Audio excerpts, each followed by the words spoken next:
Hi, I'm Christian Kruiling from Alpes Fit.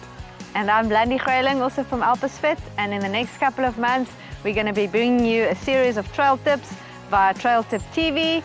So yeah, keep following our Instagram and Facebook to see the latest tips.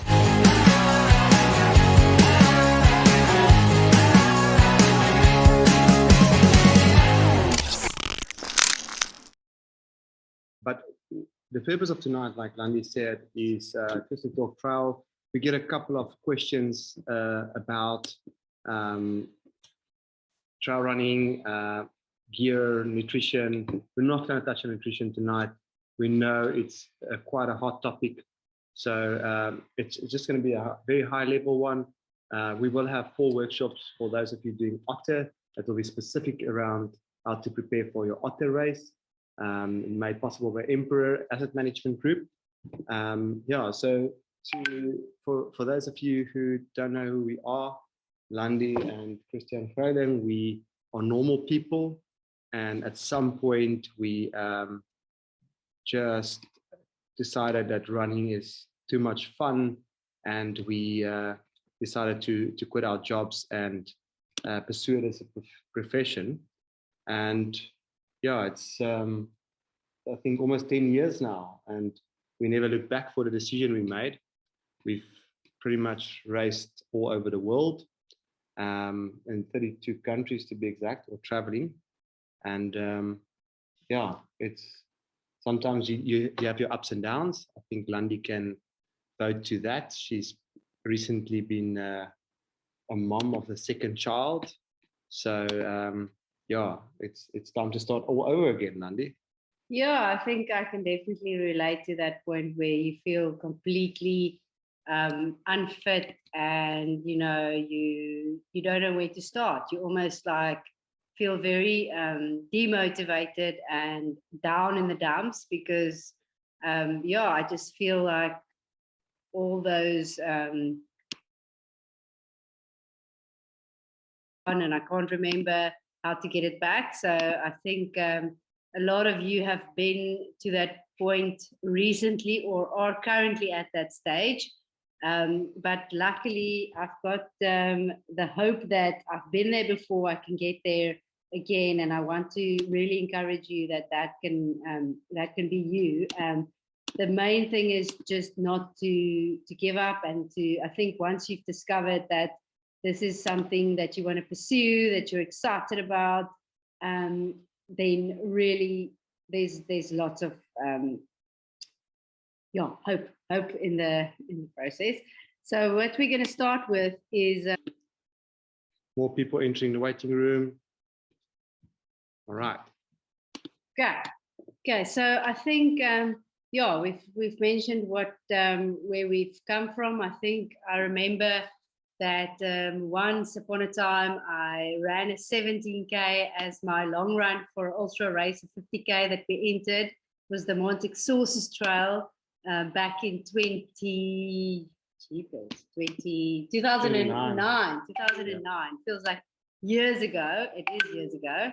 And I remember we thought, oh, okay, a 17K, that sounds like a good long run. It was on the road. It wasn't even on the trail. And we felt very, very much prepared for this 50K ultra that we've entered. And I promise you, we hit the ground hard. We struggled. We were complete rookies, but the Khocha really, it really bet that day. We decided that this is our passion. We want to pursue it. And the more we ran and the more we explored the trails, the more we realized that this is something that we want to be part of our lives and that we want to make into our lifestyle. So the first thing we want to chat tonight is about gear, and the one thing we always get a question on is shoes. So we're going to cut straight to the point here, and what we want to tell you about shoes tonight. So some of the questions we get is, what shoes should I buy? And I've got 3 pairs of shoes here. And for those who don't know, You can just click on the 3 buttons in the top corner and say pin my video to see our video at the top. All right, so the first thing about shoes is how do you tell if your shoes are too old? This is by far not a trail running shoe, this is a road shoe, just a normal shoe test. So something that can cause a lot of injuries is if your shoes are worn out. So this is the basic shoe test. While you press here, you can see there's a complete collapse here. So I'm going to use the same pressure with a new shoe, and you can see there's almost no collapse. So do yourself a favor, do this with shoes. You will soon learn that it still costs you about R3 a kilometer, whether you drive or whether you run. So shoes are very important to keep you injury-free on the trails. All right, so I've got also another question we get is, what do we recommend in terms of drop? So people often come to us and say, well, I'm going to 0 drop. And then we tell them, just hang on, ease into it. If you want to go 0 drop, we've also made a mistake. If you go from, so the 0 drop means if you've got 8 more drop, this is basically your heel to toe difference. So that should be a more or less 8 more drop shoe. If you go from 8 mil to 0 drop, it means heel to toe difference is 0. So there's no difference. And that means you're going to have very tight calves. Very tight calves can easily cause Achilles pain, plantar fasciitis, and all of that. So be very careful when you transition to a 0 drop shoe. So these shoes are typically your very soft shoe with a lot of cushioning, like your Hoka. I will use this Adidas shoe in my ultras, my ultra distance races. When I do a race, I specifically anything from 40 to 100K race, I prefer not to have laces. I've lost a couple of seconds on the Otter Trail once, and that cost me the South African record by exactly 50 seconds. So this is a quick lacing system. A couple of models have this. So go and have a look for this. The difference between trail running shoes and road running shoes, and why you should have a trail running shoe. The first thing you need to look out for is a toe box. When you hit a rock with this shoe, you're going to feel it and you're going to hop on one leg on the side of the trail. Opposed to this shoe, it's protected in the front and covered also on the sides.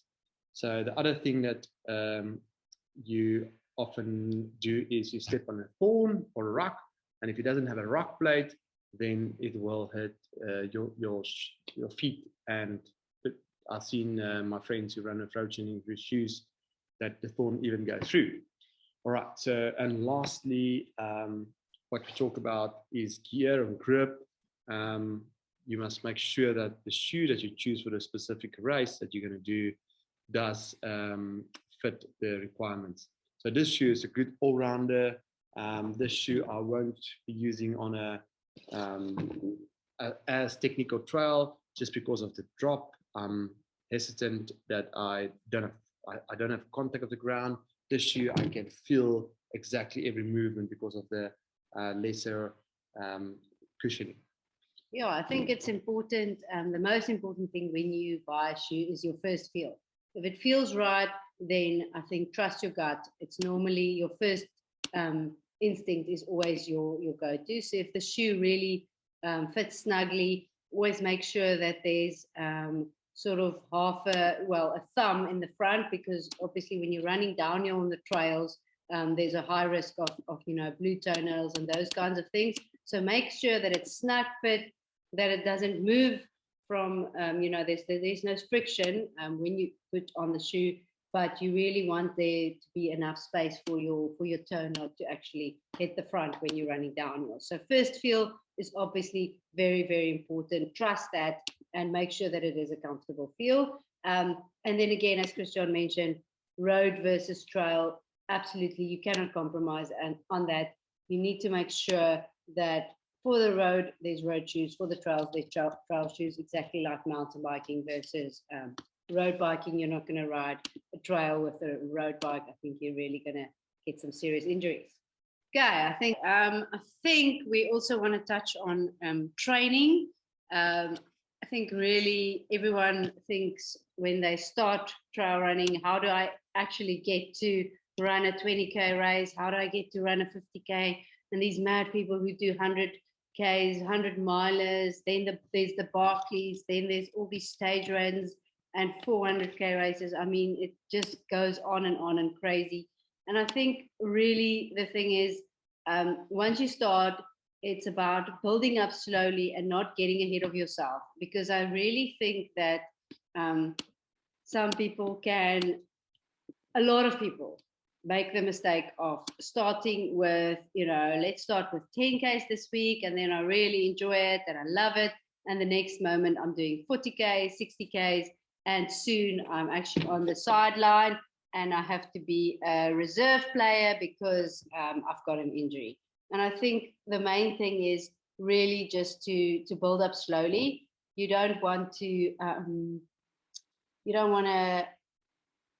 start and then really have your dream shattered because you actually weren't patient enough.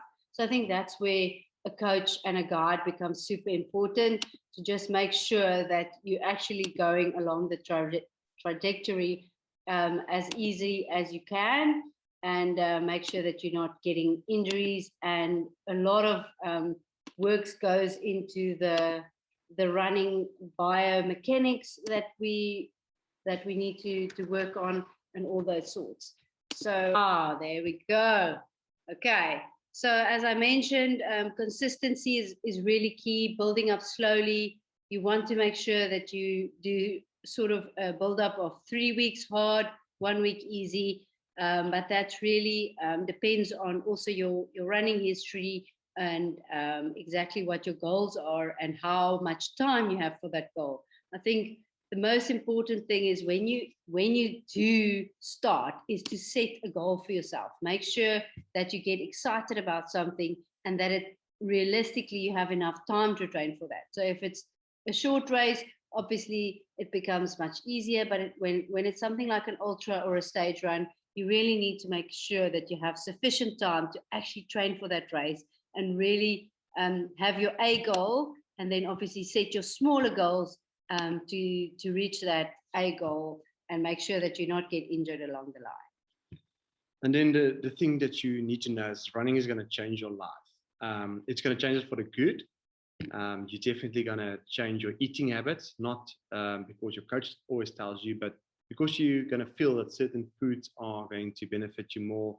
You're going to feel more likely to go for a run early morning if you eat light protein, opposed to the old braai we love so much. You're going to have to sleep more. You have to recover, and that's all for the good. So it's the way I think we are designed to be fit, be healthy, sleep more, rest more, take that rest day, eat healthy. And then one thing, it's because it's a lifestyle, and you want to encourage and incorporate your family a bit.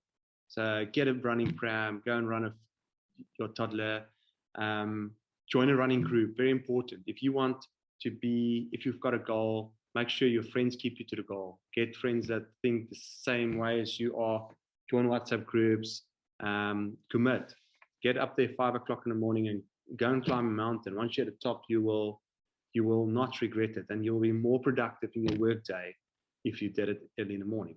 Yeah, and I think that's where the fun part is. Always keep it fun. Make sure you, as Christian mentioned, you involve the people that you love. You want to have a bit of structure and make sure that the people that are close to you, your friends, your family, they know what you are training for, and you actually involve them in every step of the way. So it really becomes a journey, and they love spending time with you in that way.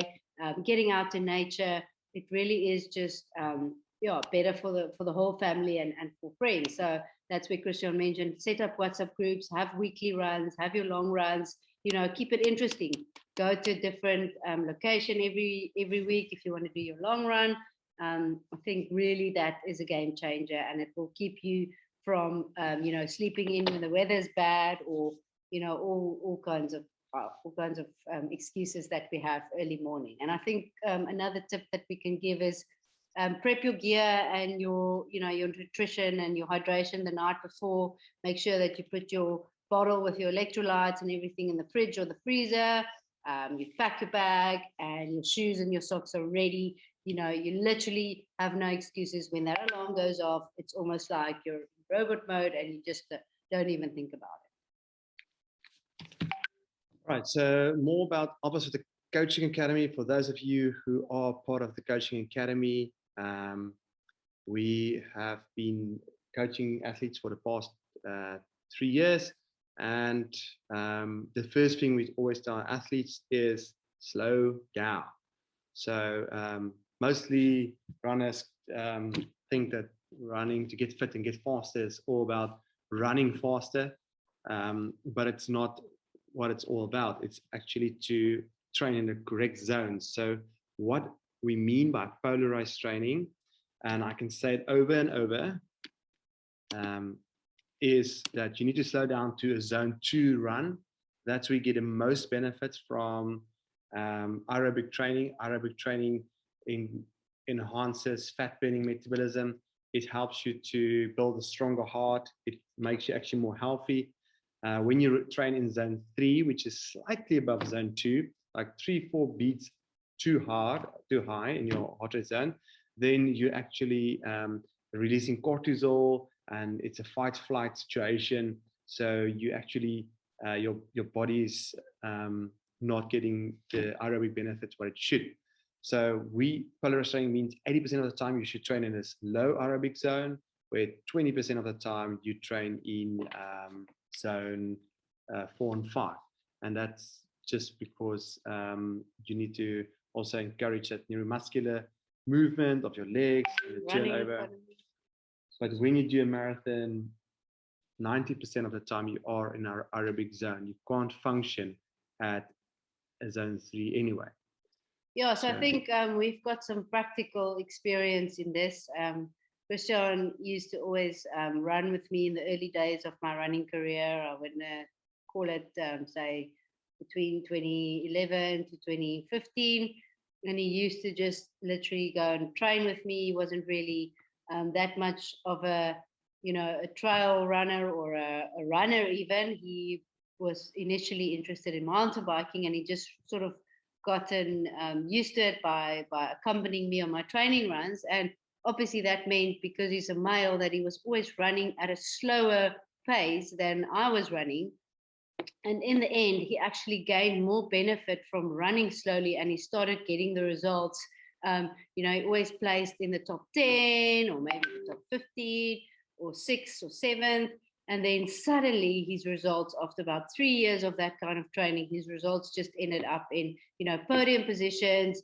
And it also resulted in him winning I think it was the 2017 or 16, the Sky Run. He won the Ultra Trail Cape Town. He started just, getting the results because of the discipline that he actually, without knowingly, did for so many years. So I think that's really a testimony of what polarized training and what slowing down means. And I think the advice we always give to our athletes is there's no such thing as a too hard run.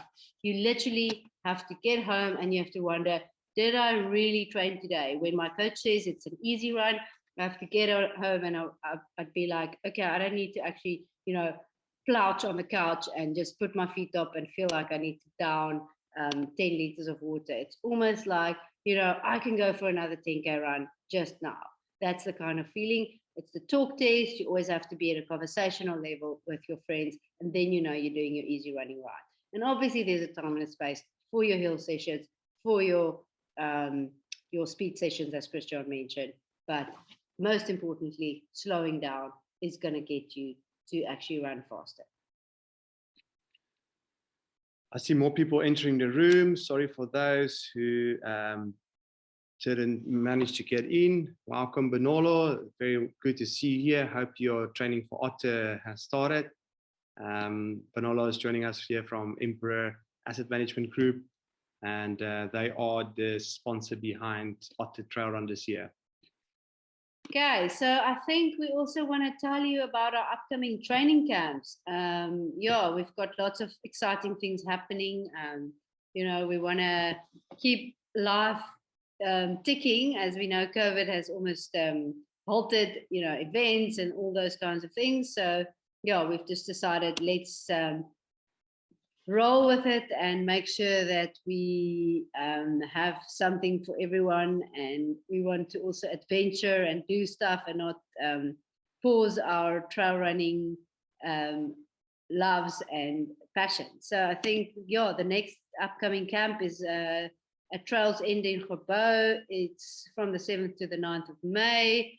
And we're just gonna hit the trails for 2 days. We're gonna share practical tips of uphill running, downhill running, technical running, talk. We're gonna bring in a lot of expert biokineticists. We're going to talk DNA testing, nutrition, all sorts of things. So I think for those of you who haven't signed up for that, that's definitely something that would be beneficial. We're just gonna learn and teach and share. And I think everyone's going to be improved runners and more passionate about the trails after that. Yeah, we also have a series of webinars for Trail Tip TV that we're going to do. You'll see that on our Instagram. If you follow our social media, you'll see we're launching a lot of videos on nutrition and all sorts of things trail running related, so keep an eye out for that. Yeah, so basically we're taking Otter as the main event for this year in association with Emperor Asset Management, and every week we release a tip that will be anything trail related. So there will be something, have a look out for. It will be mostly in video format, but also some articles and posts in our Instagram. Yeah, I think also, obviously, we have committed to the Otter training program, and that's why we are talking a lot about the Otter. I know there's so many people entered for the Otter. It is one of the iconic events of South Africa, and it was one of the only events, or the first event that took place in 2020. I mean, we all know what happened in 2020. Life was cancelled, events was cancelled, everything were cancelled. So, yeah, I think it's really exciting that it went ahead, and it's really a wonderful race and a goal to have. And we also have an Otter training camp happening in July. So yeah, there's lots of things to be excited about. We have some boutique running adventures, expeditions coming up in Lesotho towards the end of the year. We wanted to actually do that. Get through the border. Yeah, when we can get through the border. We were planning to do that in April this year, but I think hopefully towards the end of the year. So just keep looking out. We are going to do that. And once it happens, we're going to blow your mind and fill your expectations. All right, guys. So next up is gear.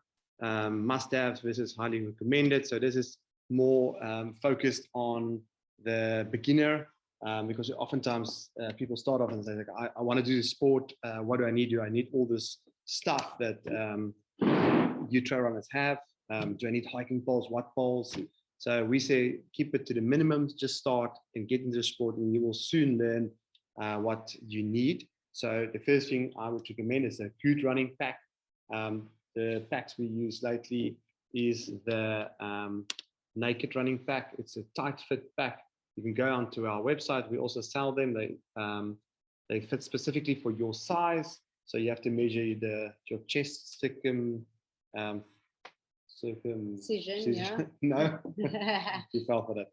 Circumference. Okay, and then it basically fits all your bottles in front, 2 bottles in front. So I hardly run with a bladder. There's enough water points at all races lately, and even at the race of Otter, you can fill up at huts, etc. So I then, can, yeah, just to add, I can really vouch for the comfort and the feel of that pack. It's like you, and I now understand fully why they call it the naked running pack. It literally feels like you are running without a pack. I promise you, it is something that you've got to feel for yourself. But there's a lot of packs that, you know, it doesn't fit snugly onto your body. It hops up and down, and it just feels uncomfortable. And you're so aware of the pack while you're running that it distracts you from actually enjoying the trail experience to the fullest. So I think this is after testing many packs over the years, we finally found something that feels like you are not wearing a pack, and that's, I think, what I wanted to feel. so guys, we're going to keep for tonight very short.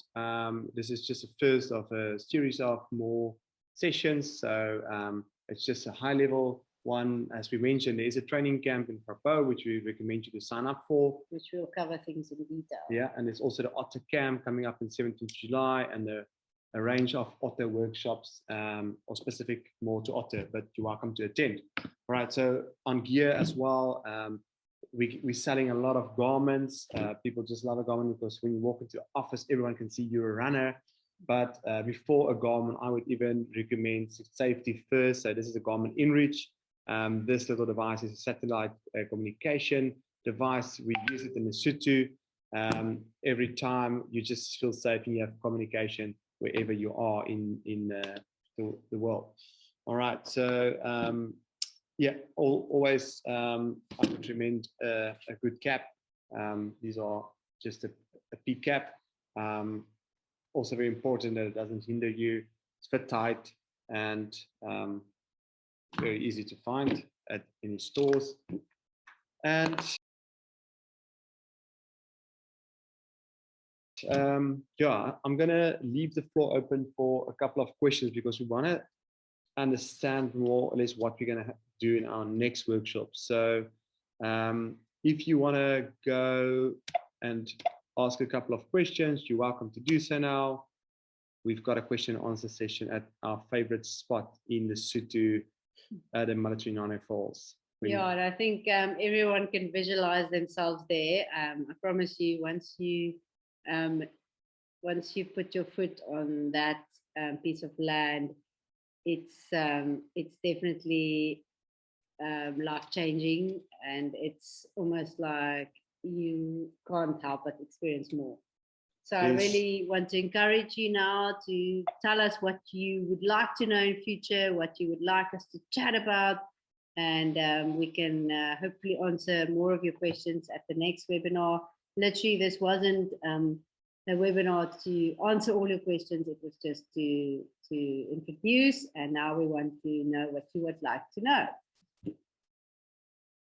So, open the date. You're also welcome to email us at letsgo@alpasfit.com with your question, and we'll include it in the next webinar. Okay. Any people want to open the floor? I'll go. It's Jackie. Obviously, I train with Emily, and she knows this very well, but I really struggle with confidence on the downhills. And the reason for that is also I train with men. And they are like super strong on the downhills. So I also entered for both training camps with you guys. So I'm sure we will go through that. But any tips other than you just have to do it? But it's like my brain is telling me to not do it when I go downhill. So I'm super but I think the more you do it, the better you get at it. And obviously I'm still a beginner, but I was just wondering any tips or tricks. No, there's definitely some tips and tricks that can speed up that. The more you do it, the better you get. That is obviously a general rule, but we've got some more specific ideas that can help to, you know, speed up that process and bring the confidence levels up very quickly. So we'll definitely cover that as you mentioned on the training camp specifically, but we can also touch on some of that in some of our webinars. Cool, thanks. Thanks, Jackie. Next up, raise your hand.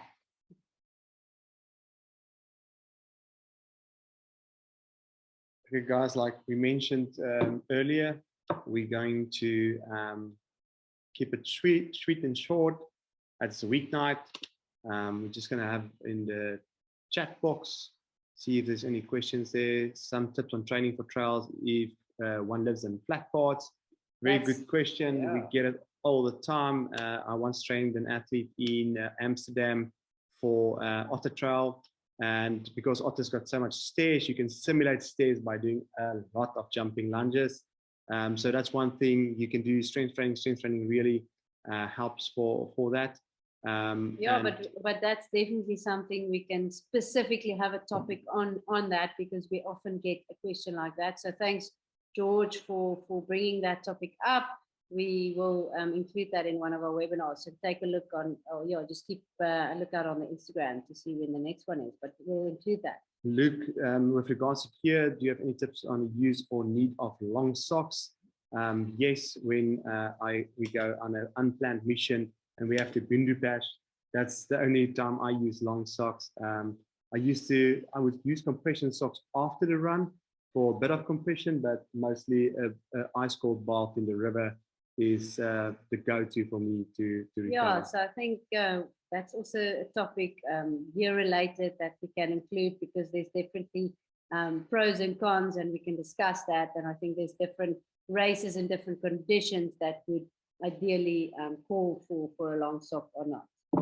And then from George, do you race with a heart rate belt or on feel? I race with a heart rate belt initially, but when you start to learn your body, you can only go on feeling. But the breathing technique is a good way to do it. As long as you can breathe through your nose, in and out, you're in a good heart rate zone, or you can talk to your mate. All right, we're gonna close it off for tonight. Have a good night's rest. Yeah, and please remember to send those questions to letsgo@alpasfit.com, and we will include that in our next webinar. We look forward to chatting to you. Thanks for joining us. And yeah, from London, Christian here at Alpasfit, it was really a great evening, and hope to see you on the trails and see you at our next training camps and workshops.